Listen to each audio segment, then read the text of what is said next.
well, I think it's probably a third of sports media. It's, you know, debating going for it on fourth down. Yeah.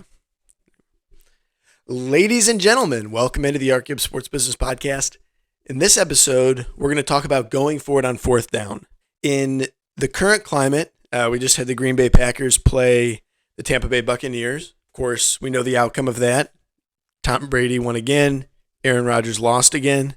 But there's a question of whether the Packers should have gone for it on fourth down.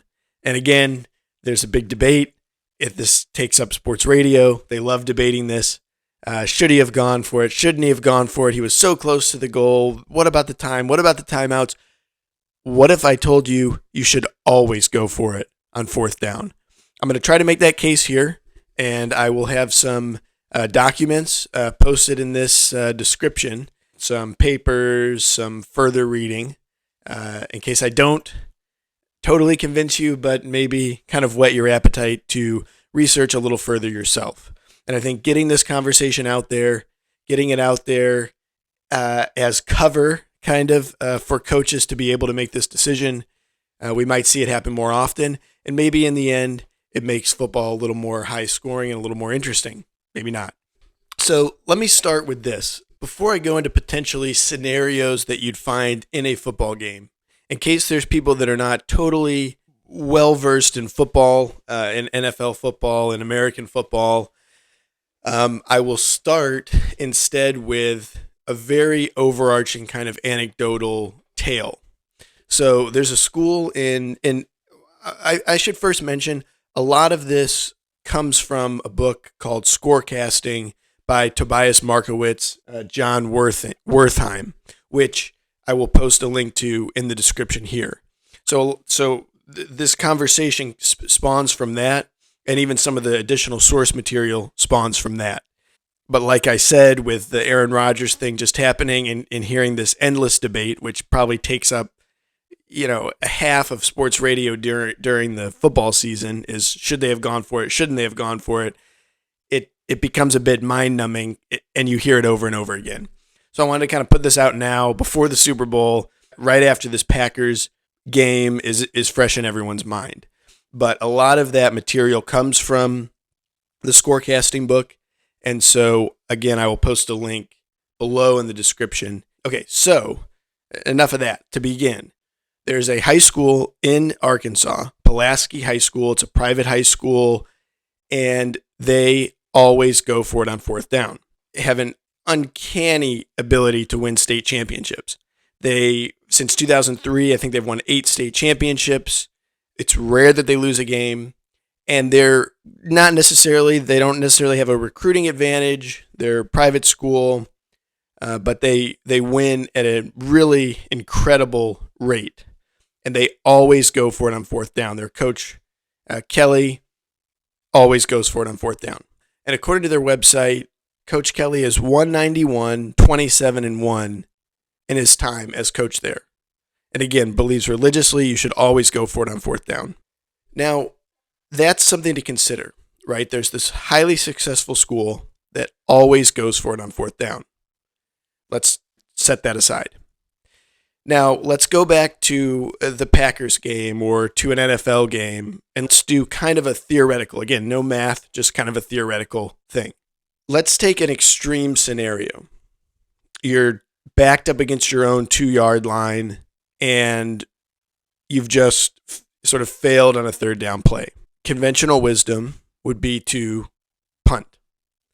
Well, when you punt away, you're going to average 30, 40 yards, something like that. You're going to kick it to another player on the opposing team. They could potentially run it back. All kinds of mayhem can ensue.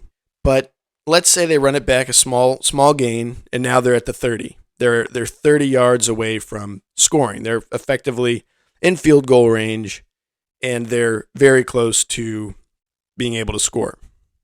Also, consider the clock. The clock really hasn't moved, and then they receive the ball at this 30-yard line. Now let's say you go for it on fourth down, and you fail. You don't get any yards, just as an example, and they're at the 2-yard line.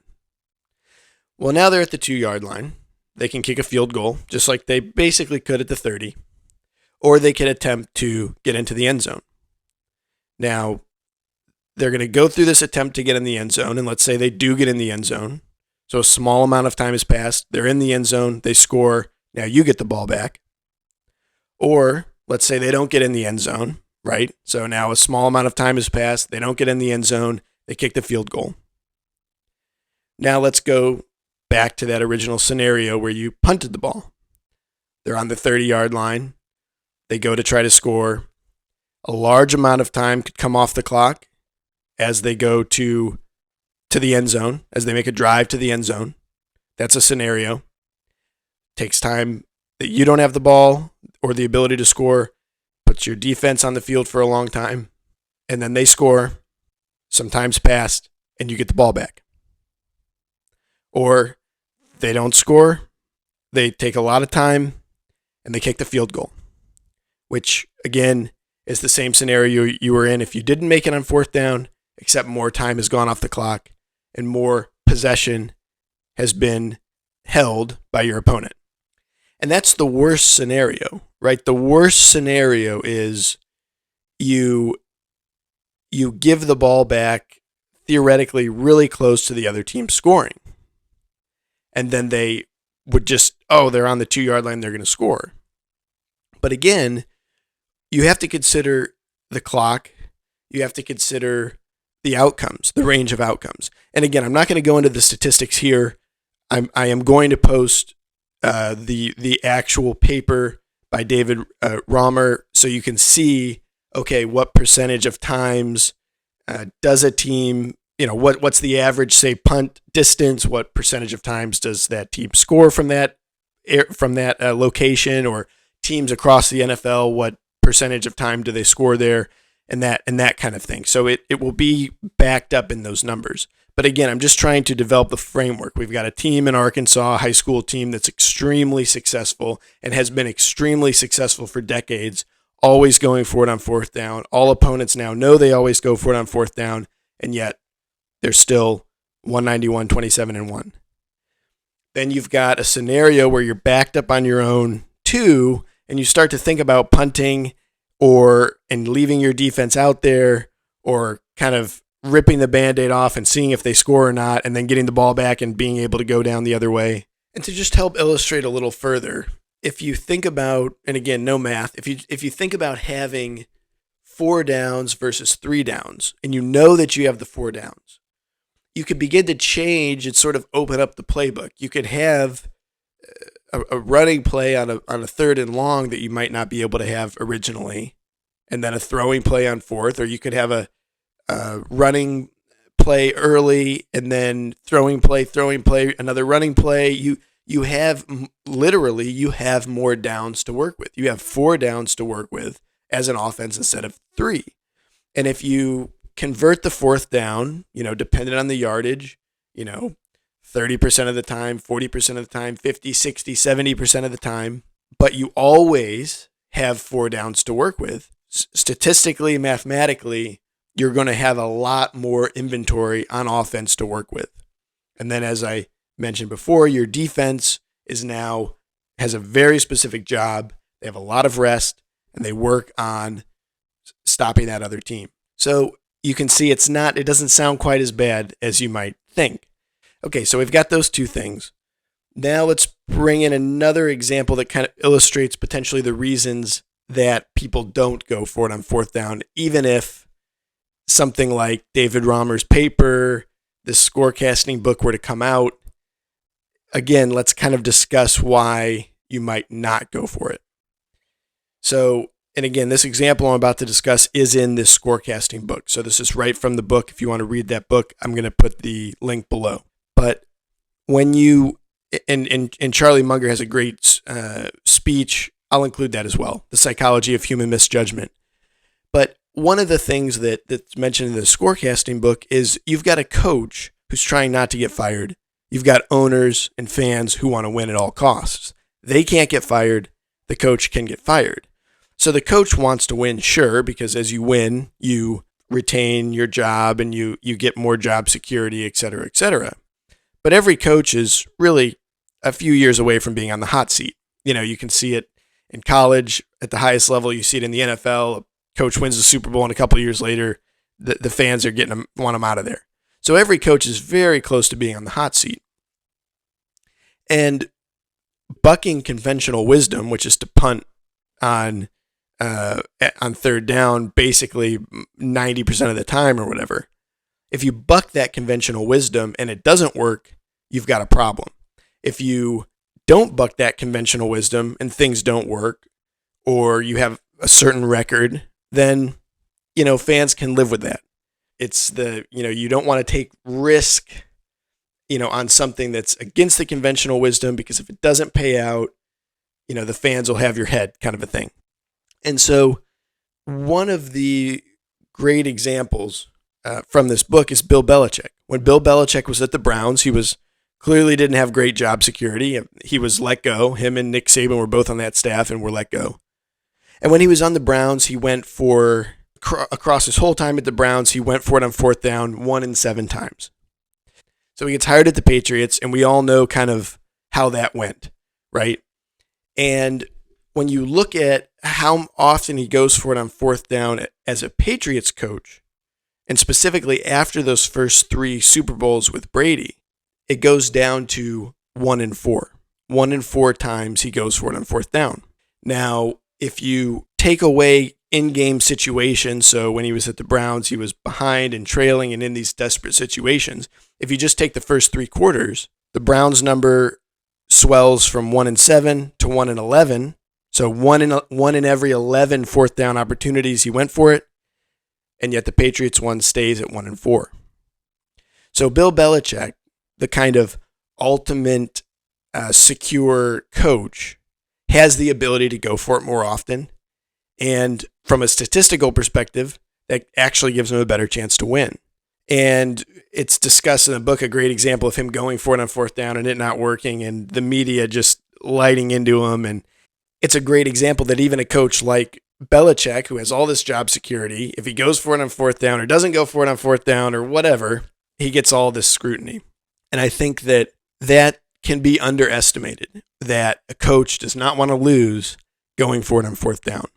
But one of the key factors, and I think I kind of want to make this point, is that in any statistical, probabilistic game that you are playing, you have to implement a strategy for those numbers to play out. So if you sometimes go for it on fourth down when you think you need to, or you think it makes sense, or you think you should, but you're not implementing a specific mathematical strategy, you might not get the benefits. So if you're playing blackjack and you're going to hit on a certain number, but you sometimes hit above it and sometimes don't hit below it, you're not going to have the same results that the model predicts. And so I think one thing to consider is, if you want to implement as a coach, if you want to try it, maybe you try it one season, maybe you try it one game, always go for it on fourth down. Because you're going to, and Kelly has mentioned in interviews that he's had, it's not just the statistics. It also throws everybody else off. The players have more fun playing. The defense gets excited because they have to make this big stop, and then they get to go sit and rest for a long time. All of those other factors. But I think even from a statistical perspective, if you're going to go for it all of the time, because then you're going to reap the most benefits from those additional plays. So if you want to go for it on fourth down more often, most likely that will help you. But you could fall victim to situational issues, or you could fall victim to, hey, I went for it on the last fourth down and it didn't work, so now I'm not going to go for it on the next one. Well, the next one may be the one that you should have gone for it on, and the previous one not working was just one of the, say 30% chance that it didn't work. Because again, with any of these sort of probabilistic models, it's not 100%. So when something doesn't work, you can't just use that previous result, obviously. And again, I want to stress, this this is intuitive, and this is something that it's a mistake that everyone makes, me included, me probably more than anybody. So I'm not like preaching. I'm just saying from a probabilistic statistical model, you must sort of obey the model to get the best results. If you start getting in and saying, well, in this situation, I'm not going to do it, or in this situation, it didn't work well before, if you know from the model and from your calculations that it will work, then bigger percentage of the time, then it won't work, then you need to do it. Because even if, say, it's something that's going to, 70% of the time give you a better outcome, there's times where it won't give you the better outcome and potentially give you a worse outcome. And you might lose that game that you may have won, if you didn't do that. But then going into the next game, you've got to be careful about saying, well, the previous game, it didn't work, it won't work this game. If the numbers bear out that you should do it as representative by the model. And I think I'll just say this too, kind of another, just to riff here. It's like trucking, in the trucking industry, you've got people that sort of refuse to look at aerodynamics. And it's like, gas is a huge cost here. And of course, they're getting more and more efficient trucks. But one of the biggest things, if you look at aerodynamic models and drag, is a truck going 80 miles an hour, barreling through the wind, is using a lot of gas. And if you as a trucking company worked towards those aerodynamics in a really aggressive way, most likely you'd have a competitive advantage in the long haul trucking industry. Because if anyone knows, you drive on the highway, you see these trucks, it's like this poor, feeble attempt at aerodynamics. There's like one extra little fin that's falling off, that's broken on a truck, that's it.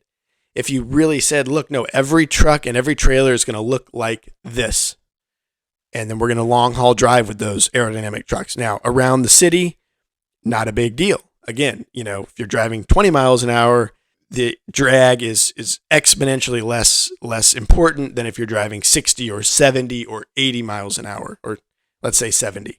So I think it's similar with this. If you're a coach and there's potentially some issues, or potentially you'd like to win a few more games, there might be an opportunity, especially in the short term, for some arbitrage on going for it on fourth down. Now, again, this was just a brief discussion, not a lot of numbers. I'm going to put those below, but it's just to kind of get the juices flowing and get thinking about it.